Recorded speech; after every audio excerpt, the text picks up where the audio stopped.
You know, when you play Minecraft, we always say the sky's the limit. But what if it wasn't? What if the surface was forbidden and your entire world had to be carved out from the darkness below? Today, we're going to dig into a server that flips the entire game on its head. So we're not just talking about a different map here. This is a whole new way to think about how you play. And it all starts with a question that, a lot of longtime players have probably asked themselves. If you've been playing for a while, you know the drill, right? You spawn, punch a tree, build that first little dirt hut, and try to survive the night. It's a classic formula, for sure. But after hundreds of hours, you might find yourself looking for a new challenge, something to bring back that feeling of day one discovery. Now here's a thought. What if one simple rule changed absolutely everything? Just imagine a world where that big, open surface is completely off limits for building. Your home, your farms, your entire community, it would all have to be dug out from the stone and darkness underground. Well, that exact challenge, that's the core idea behind a really special community. So, let's dive in. Welcome to the Chika server. The name Chika actually means underground in Japanese, and that pretty much says it all. The server's whole identity is about living and thriving in the depths. To put it simply, it's a survival server where your entire world has to be built beneath the surface. And that's the big rule. It's the one thing that changes the entire game. You cannot build on the surface. Full stop. You can go up there to gather resources, sure. But when it's time to build your home, your base, your city, it all has to be carved out of the world below. Okay, so what does that actually look like when you're playing?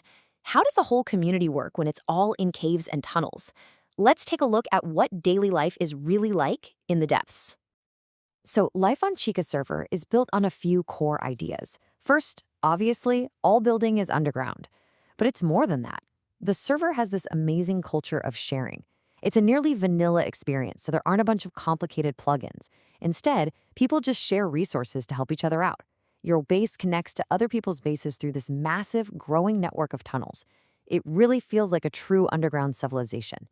And the best part? You can play totally at your own pace. There's no pressure to log in every single day. And this server really supports different ways to play. If you're a social person and you want to hop on voice chat and hang out, awesome. You can totally do that. But if you're someone who prefers to just build quietly and use text chat, that is perfectly fine too. It's all about finding your own comfortable way to enjoy life underground. This focus on cooperation leads us to one of the server's most interesting concepts, its unique philosophy on sharing and what it means to own something. Okay, this is where things get really fascinating. On Chika, the only things that are 100% yours are the items in your personal inventory and your ender chest. Everything else, like chests you place down, community farms, any public builds, all of that is considered shared property for everyone to use. The entire system runs on trust, not on a bunch of land claim plugins.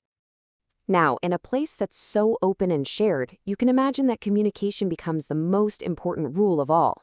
Before you dig out a huge new tunnel or build something that might get in a neighbor's way, you just talk to them first.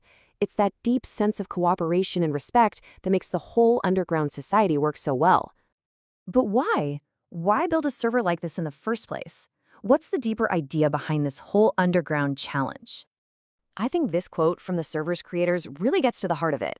It's about that special feeling of accomplishment you get when you bring light to a world that was pure darkness. You're building a civilization out of stone and shadow, literally with your own two hands. And the goal here isn't to be another server packed with loud events and minigames. The vision is way simpler than that, to create a quiet, ordinary place to belong. It's a stable community where players can just exist and build and relax at their own speed. And this is the server's invitation, really. It's a call to see a totally different side of Minecraft, to find the beauty and the potential that's just waiting in the darkness, and to build something incredible where no one else even thought to look. So, if this unique idea has sparked your interest, you might be wondering, is this the right place for me? So how do you know if this server is a good fit? Well, ask yourself a few things.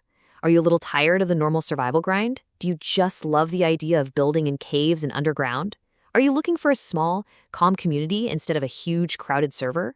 If you're the kind of person who gets creative when given some constraints and you like the idea of slowly building a world with other people, then yeah, Chika might just be your perfect new home. Getting started is actually really easy. The first and most important step is to join the community on Discord. That's the main hub for everything. It's where you'll find all the rules, get the server IP address, and meet the other players before you start your new life underground.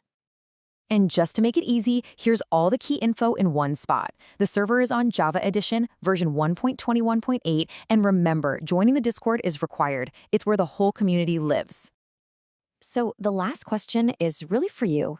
The Chika server offers this blank canvas of darkness, a community built on trust, and a really cool challenge to create something beautiful where there was once nothing. In a world with no natural light, it's up to you to light your own lamp. The only question left is, what will you create in the depths?